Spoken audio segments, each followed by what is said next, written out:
How hard did you push it? Till I black out? Yes. Numerous times, yes.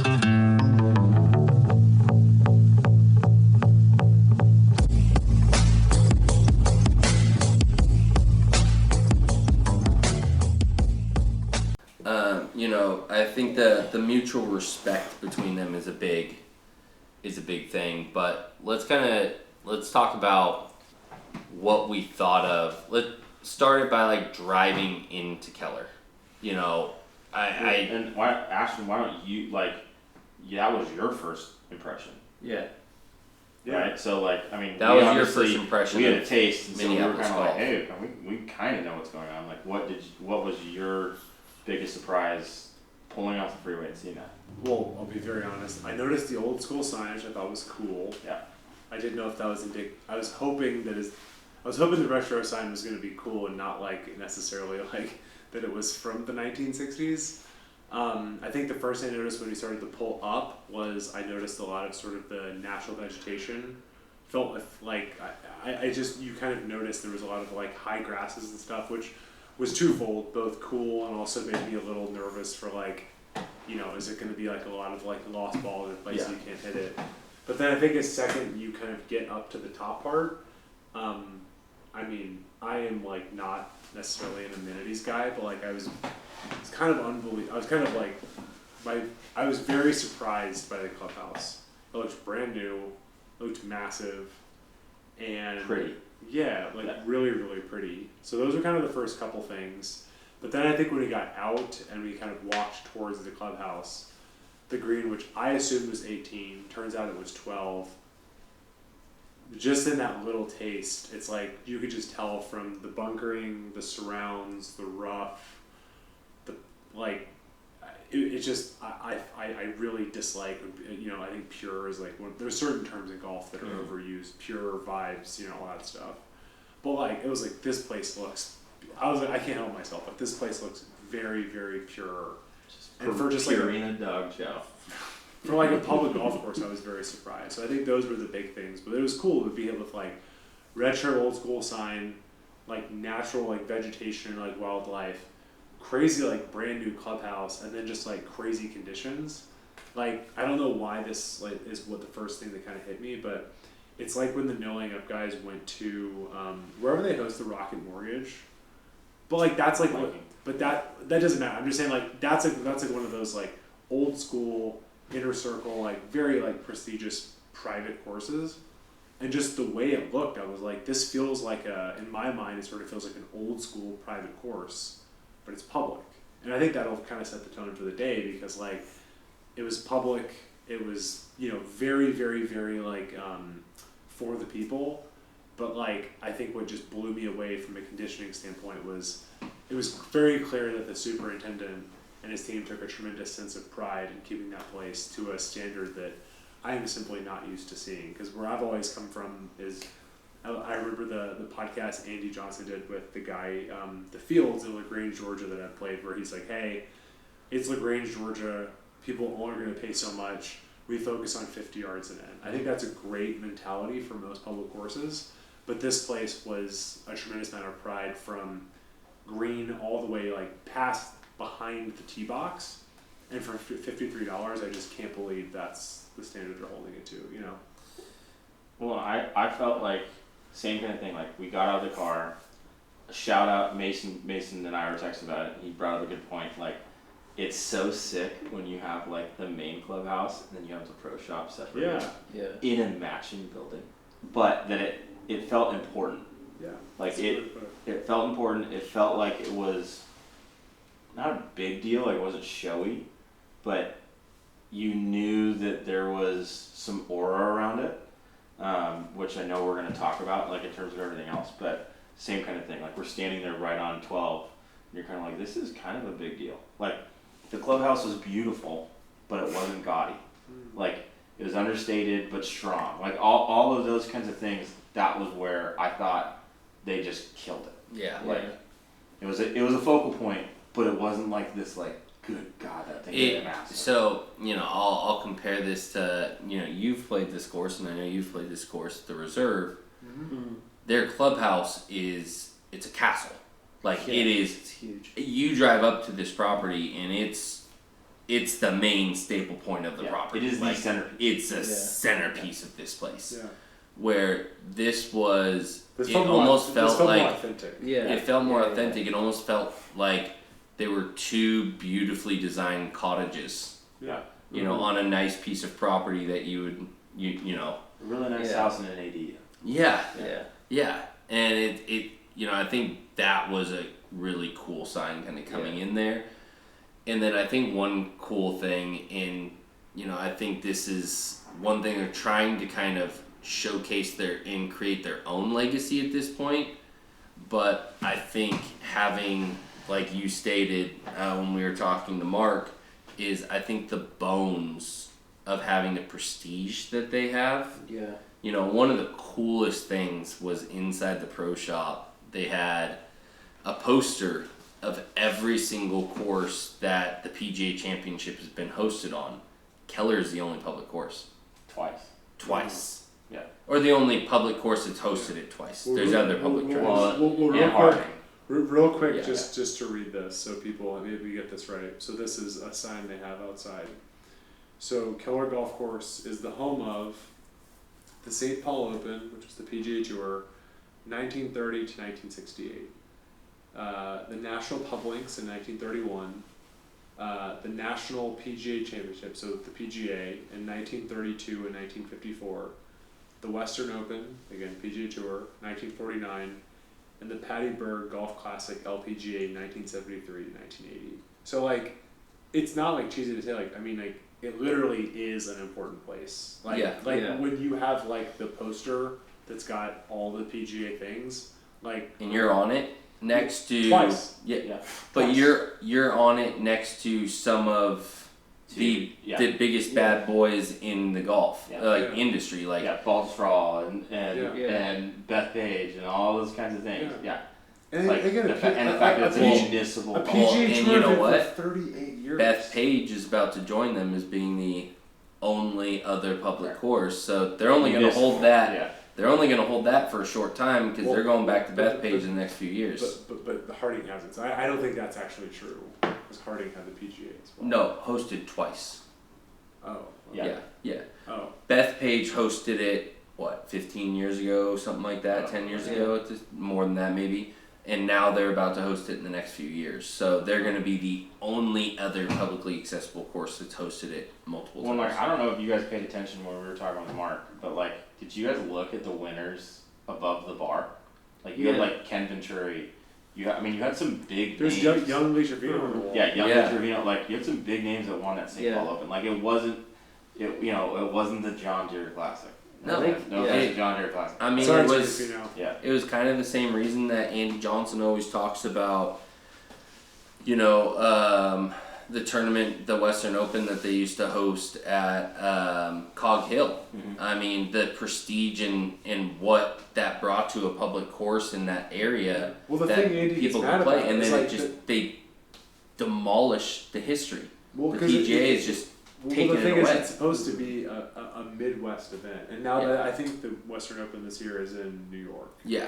Like, it's supposed to be in the Midwest, and like, I said it's affectionate. This is the fucking Midwest. Like, we're Yeah. But this No, is we are one in- thing. Yeah. not. This is one thing we talk about, in that vein, on the being from the Pacific Northwest is we get left out. Yeah. Like the tournaments go everywhere across the country, Yeah. except the Pacific Northwest. We don't get I think- anything. which We is get what- one LPGA event, and that's it. We don't even get Corn Ferry that comes our way, other than Idaho. Yeah. Yeah, which is why I know Sahali's a big deal this year for y'all. Yeah. LPGA.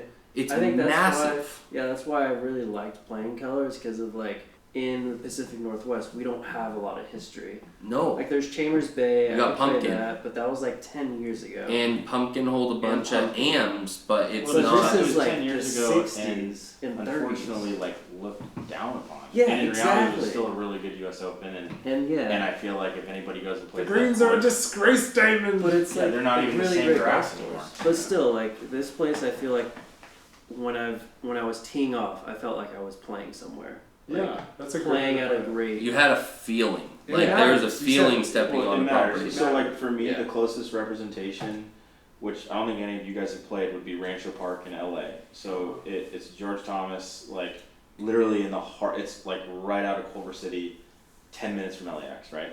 So they held the LA Open for forever. Arnold Palmer made a 14 there on 18. Like, it's a famous hole and all that kind of stuff. They just can't go bigger to, to catch up. And so, but the course is the same kind of thing. Like, you go play it and you're like, man, this feels a lot different than every other LA City course. Like, everything feels thought out, and important. Well, what's the story that we learned today is when Ben Hogan played there for the PGA Tour Championship, number 4, Golf Digest has ripped Keller apart about it being sick that they own it too. Yeah, like Keller was like, no, look at this. Look at this. Like we love that they think we have one of the worst holes in golf, and we played it. It's really not that bad. It's very playable. The tree doesn't come into play. Like, they've done a good job of making sure it's there. What tree is it? I didn't pay attention. It's a 140-yard par 3, and there's a gigantic tree you have to hit over. It's probably straight smack dab in the middle, blocking out the green. I could see how basically any newer golfer, or depending on where that tee was, it would be a problem. Like 100%. If you can't hit the ball up in the air, that hole is impossible. Yes, and I feel like they probably defend that by where they put the tees. But one of the funny stories is, there's a rumor. Yeah. I mean, this is it's allegedly, but Ben Hogan hated that hole so much that he peed on the tree, and it's allegedly. But that story just brings so much cooler prestige to Keller. Like, when we heard that story today, and that was cool. I really want to be like, Mark, why didn't you tell us that story, I dude? hit a golf ball over where Ben Hogan peed. Yeah. That might be the coolest thing you've ever done. You hit out of Ben Hogan's pee. I mean, that's what happened. Might have walked on his pee. Yeah. But it's, it's just got those stories in the history behind it. It's got those stories and history behind it that, I think brings, it brings an aura kind of to the course. And I think we all walked off of that course before we met up with Mark and had conversations deeper about the course. I think we all walked off that course with the biggest smiles on our face, and I don't think any of us played terrible. It didn't matter how any of us played, but it was just we enjoyed every single hole. Yeah. Well, and every single hole felt different. Yes. I didn't feel like anything was a copy of another hole. Where you go play Sandpiper, and I feel like there's holes on the front that feel exactly the same as the holes in the back. Also, number 1, it's the driving range has the net that lines on the left. Where if you've ever played Soul 17, it's the most irritating thing because it's right there. Where I don't feel like you can. I was gonna say only because his ball found the one hole. But I would say the majority of people always hit right near that cart path, and it's right up against the fence. The majority of people that play that hole, whereas I don't feel that came into play kind of at all. Yeah, no, but it's there, it's visual, you see it, but it's well designed to where it's off the beaten path enough to where it doesn't come into play, and they utilize the property to its max potential. Yeah. Well, the cool thing about one is, you're teeing off, and I'm actually curious to hear your perspective from the blacks, right?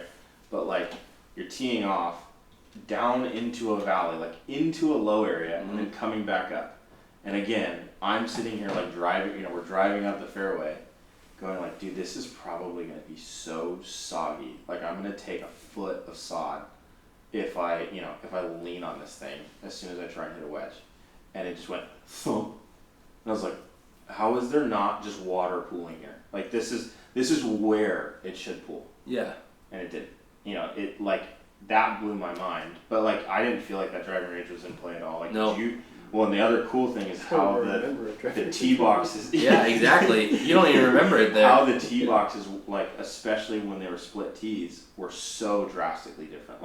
You're seeing the hole from a totally different angle. Yeah. See, I would say for me that hole was just uphill. Yeah. Because you're down lower, way to our left. From my perspective, it was just bunkers right, trees left, straight. Where you guys, it was much more of an angle. Yeah. Well, some of those black tee boxes, some of the back tee boxes, it almost seemed okay, we don't have any room.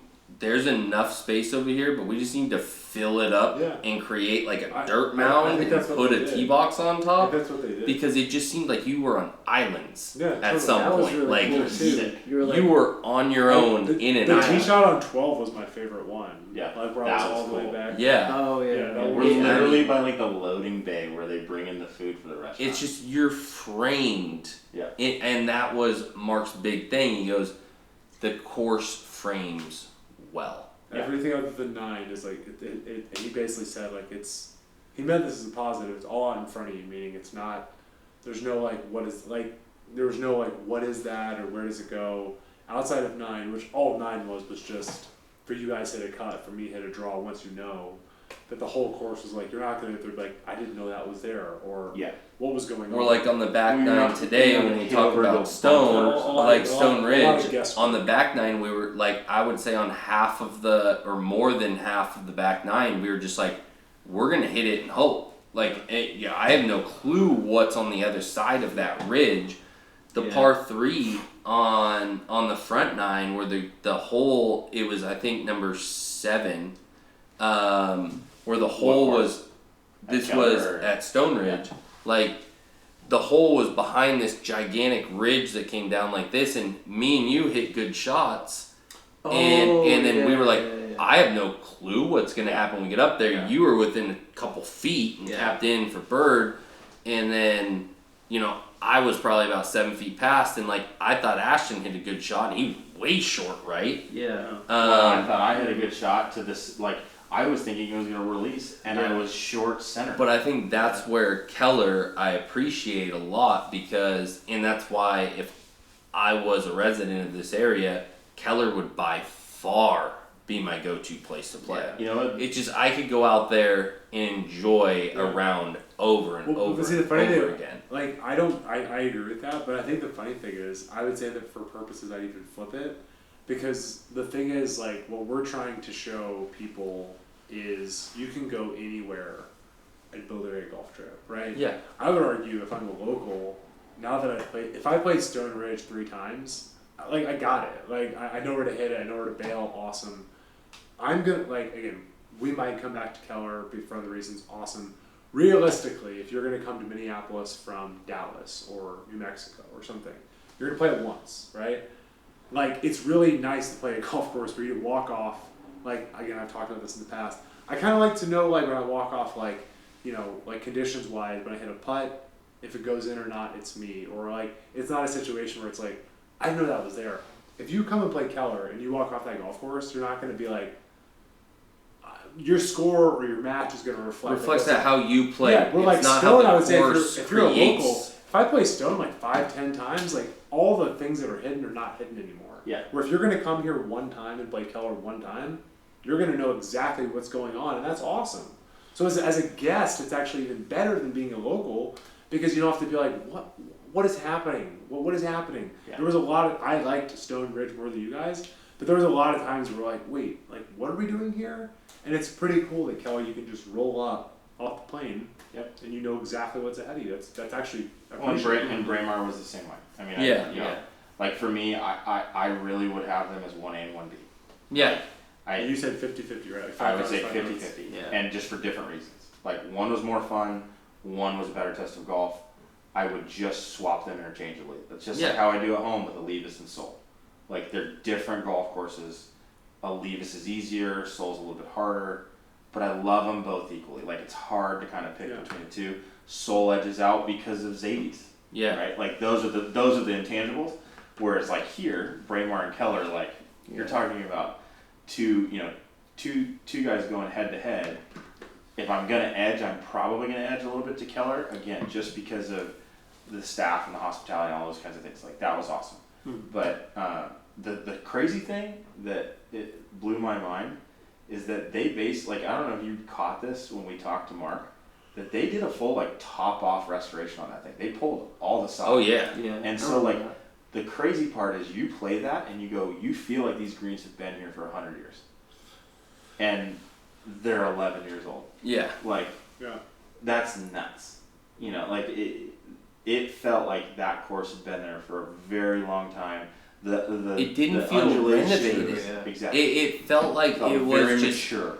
felt like it was created in the golden era and just encapsulated in time. Yeah, that's the thing. And, It really and felt that's like so cool. that's what I'm saying. I guess like the nostalgia, like the Detroit compliment is like it felt like that place was from like 1947. Well, we asked them about all these. So at Keller, they had all these shelters all over the golf course, and I was like, I'm trying to think weather purposes and things, and I'm like, is that because you guys have a bunch of thunderstorms? Is that like to wait it out? And he it goes, was like war stuff. no, man, those have been here since the course was originally created. They just thought they were cool. Like 100 years ago. They have no purpose at all. They're just there. I think he said probably 70 to 80 years old. Just Yeah. as like stone structure. Yeah, it's just like they've just been there forever, and the whole course feels like it's been there forever, but it's just been babied and maintained and treated like it was a treasure to them. Yeah.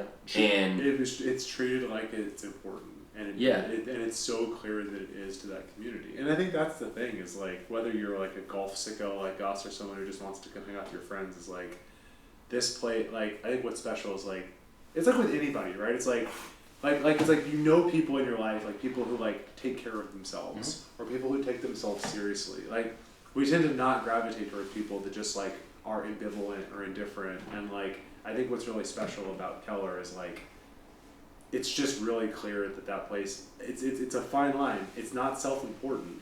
It's just like they know it's important and they take themselves seriously and it's appreciated. so the way I kind of think about it is when you go and visit there, everybody's got a home track that knows can be Keller. And I think you kind of get jealous.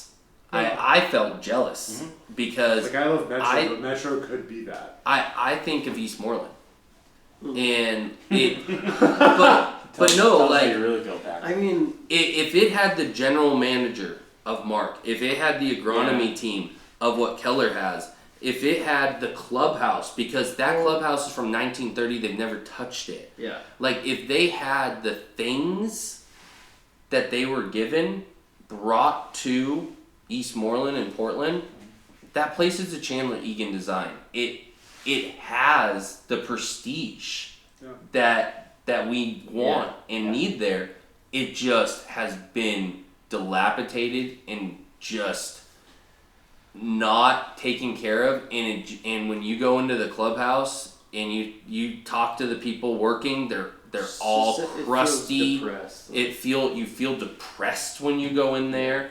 There's no good lighting in the whole place, and everybody's grouchy and don't want to be there. Where I didn't come across one person at Keller that wasn't excited to be at work. I think what's weird too is that like when I think of city courses, which Eastmoreland is definitely a city course. Yeah, it's owned by the city of Portland. Or like maybe Red Tail, I think is a They city own course. 4 different courses in Portland, and all of them Yeah. I will say the exact same thing about. I think when I think of those, I think of like run You've down. played Rose City.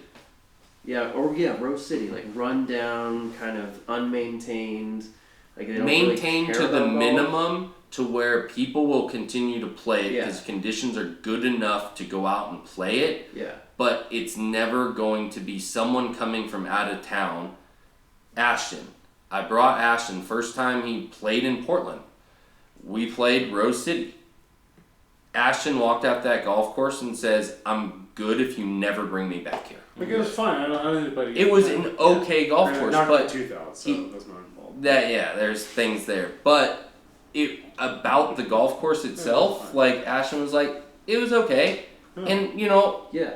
but It that's was okay. That's what I think of when I think of city courses. And then I But come you've here been to and that it's property. Wait, let him, Yeah. Well, and it's like it's Let like the boy talk. it's like Keller is on a whole nother level than like I guess when you compare what Eastmoreland could be to what Keller is now, Yes. like, I just can't see it. You it's hard to visualize, but when you talk to Mark, Keller was there. Yeah.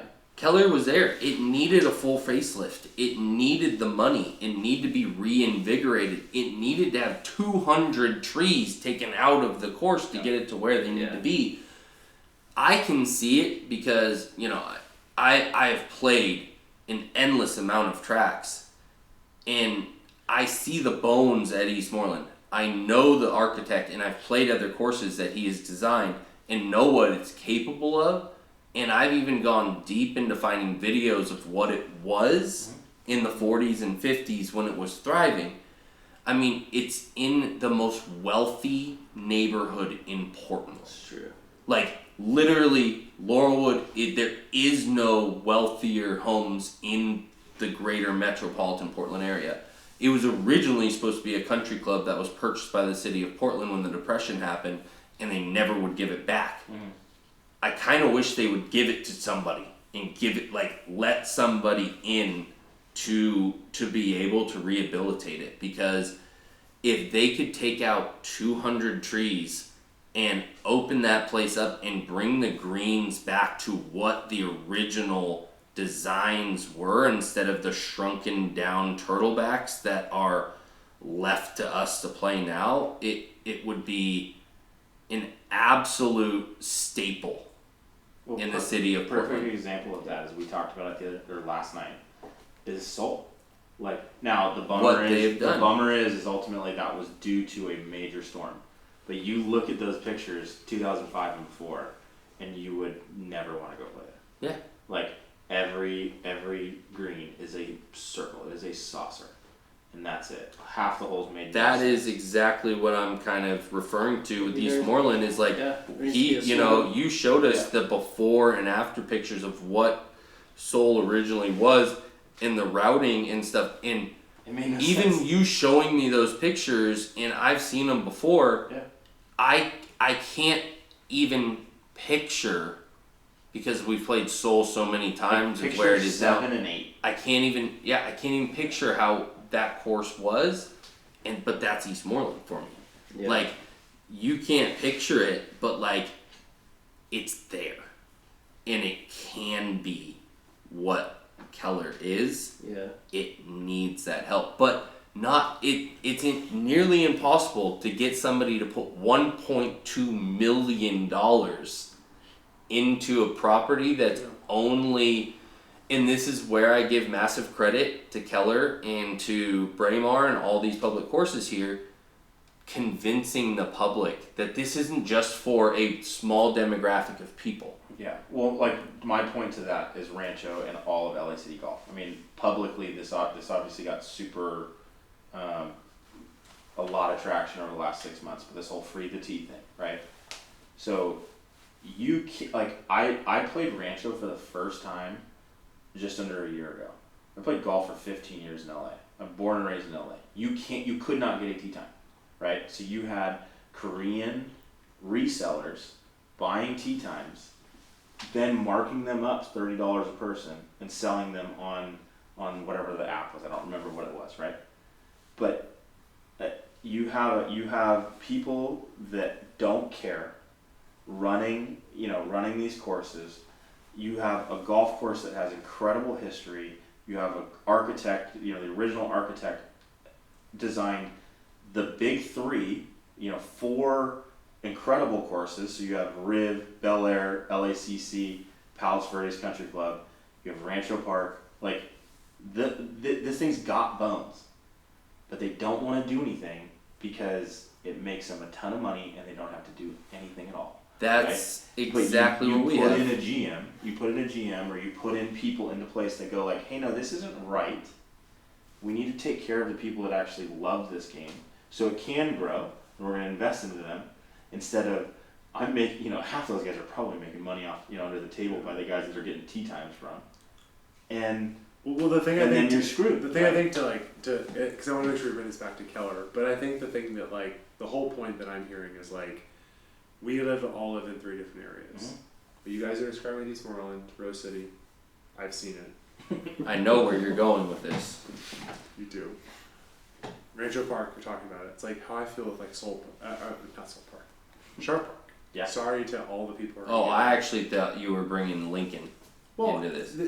Both of them are one and the same. My point is they're the same. But what you're saying is when I walk into, I have not played Sharp in a long time at this point, but I walk into Sharp Park, it feels, and I mean this kind of in a cool way, it feels like you're in like a 1920, like almost like gymnasium. You get transported, man. Yeah, but it's the same feeling where it's like the person, they're nice, and I don't want to like, and, you know, people are hourly workers, you know, paid for by, you know, the city of San Francisco, but like, you know, like, it's just, to your point, Pax, it's like, the way I view, the reason why I get so frustrated is like, for me, relatively speaking, I'm not even that busy. Like, I am soon to be married, no kids, job, right, flexibility. But it's like when I play golf, to me, I want it to like matter. I want it to be an experience. I want something. I want it to. I want it when I come home and I'm driving home and I'm in the shower. I want to like think about my round and feel like it matters. And the hard part is when I go to a place like Sharp Park, the golf course, the staff, the conditions, they make me feel like it doesn't matter. And I don't appreciate that. And I'm not trying to make fun of the people who like it or whatever. But like, it's like, for some of us, you know, again, we have fun, drink high noons and hang out, but like, this really matters to us. And I think that like, what's really been amazing about the Minnesota golf team thus far, especially Keller, is that we're all 3 different areas. Y'all city courses don't really care. San Francisco city courses don't really care, except for Golden Gate Park, which that's a whole separate conversation. We talked about it. It's finally good to see something happen. They're starting to care, which is exciting. Well, it's Park. Yeah, but it's like Golden Gate is going to hopefully kick off. Yeah. So but my whole thing is like for Keller, it's like if nothing else, like come to Minnesota. We're not paid for by the Minnesota Tourism Board. You should come and check it out. It's a great place. But like I think what hopefully is instructive is to local courses. To your point, Troy. Yes, you're making money hand over fist. But I hate to be this way. You can make more. It can be better. And for all of us, like, I guess, like, we will come out sometimes, but, like, I know you don't play, like, we don't actually, like, we are examples of people who do not actually play our local tracks that we want to that often because of the apathy that you show these places. I know you're making money hand over fist, but if you actually give a fuck, give a crap, give a dang about this, it's like we just would love for you to care as much as we care a fraction and want to give you my business, but if I don't feel that my business matters, well, I'm not going to continue to come. And you know, you saying about San Francisco finally investing in golf in the city, even though it's just a par 3 course and Golden Gate is spectacular. They're seeing it here because Mark was now brought on to a sister course, which is about 15-20 minutes away. Because of what he has done at Keller, they want to replicate it. They want to do that at the other one, and they're seeing it. And one of my favorite things that Mark said was, we cannot repeat the mistakes that we have repeated in past history. And if you've played golf long enough, but if you've played golf long enough, you know, I started playing in 1990. I started playing 1996. There was a massive crash in the golf industry in 2005 to about 2012. I mean, you legitimately could pick up tee times at some of the nicest courses in your area for $25 on a weekday. Like, it was abysmal, the business that they were having. Now, through COVID, the reactivation of a lot of golfers and newer people and more money coming in, you need to take care of guys. And the one thing that happened when the boom happened in the really early 2000s, when Tiger came out and people were just going crazy from 98 until about when the crash happened in 05, is the cost to play skyrocketed. They were like, oh, people are coming out, we're doubling, tripling our tee times. Presidio, like, which is we're just going to keep raising people. I mean, it's still a steal. And then when the crash hit, they didn't know what to do.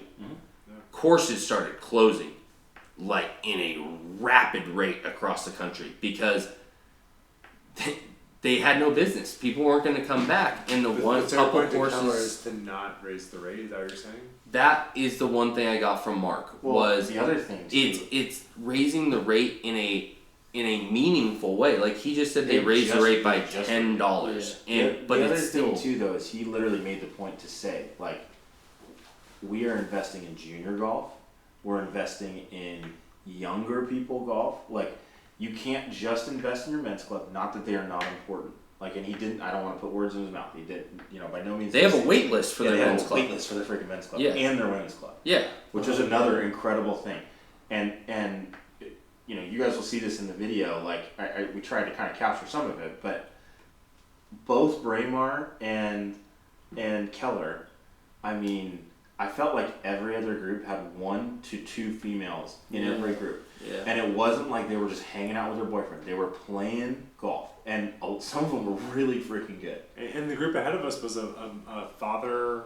2 kids and a wife. Two kids. Two And kids. they on a family. Saturday It was a family. afternoon. Which I have honestly, I had never seen that. No. Not the whole family.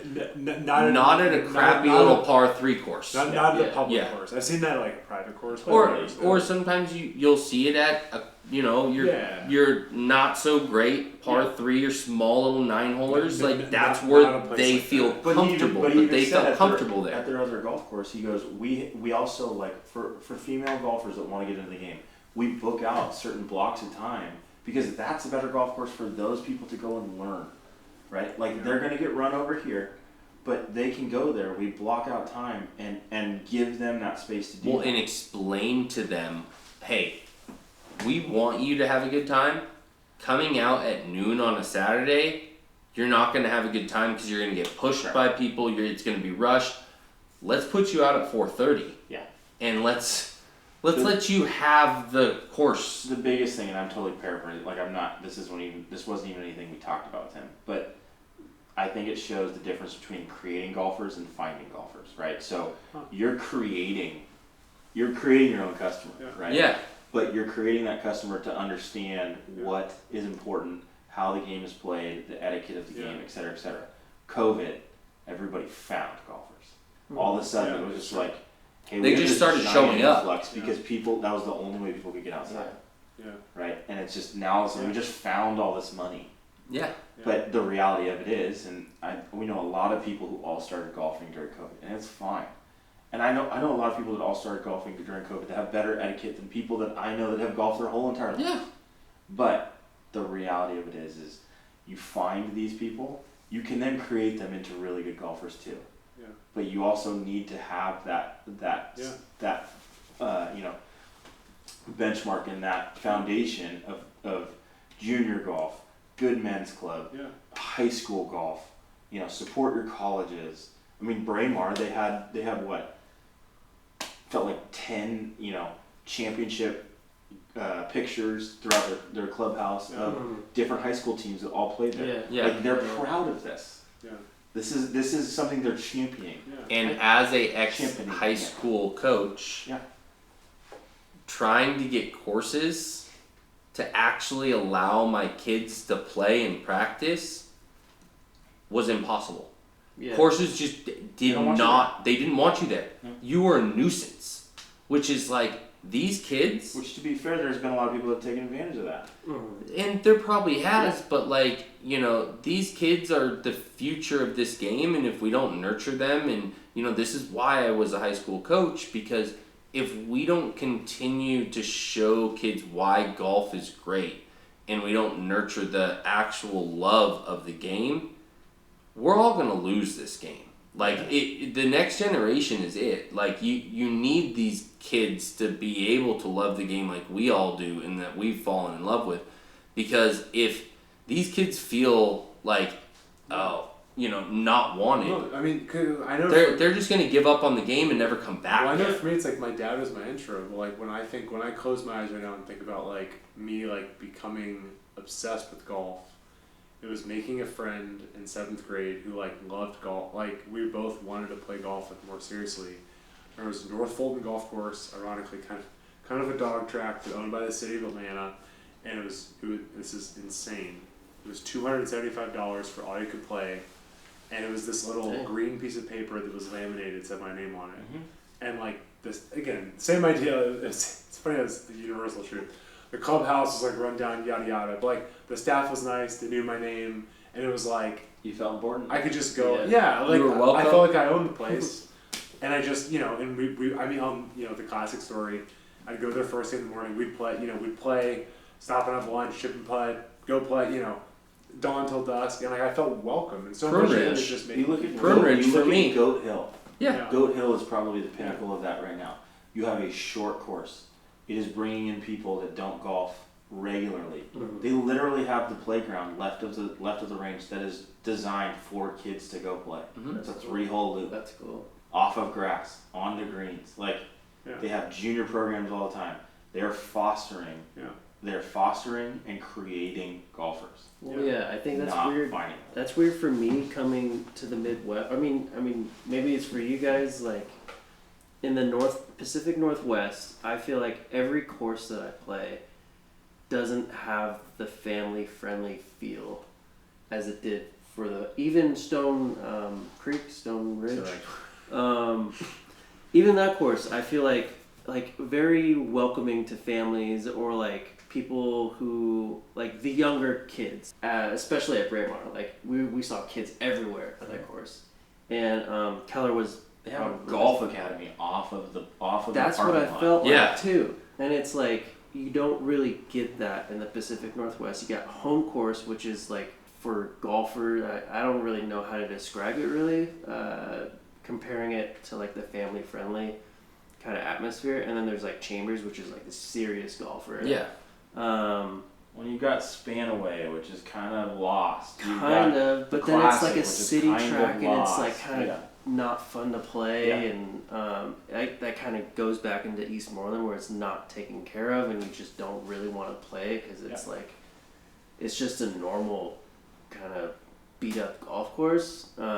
Here it's like it seems like people take golf serious, but also allow people to come in and play golf at their own speed. And I don't know, that's just really cool, and it's something that you don't really find in Pacific So Northwest. this is the way I'll kind of explain it is, when you go and play golf at home, or a lot in the Bay Area, or probably even a lot in LA, it's you go, you play, you leave.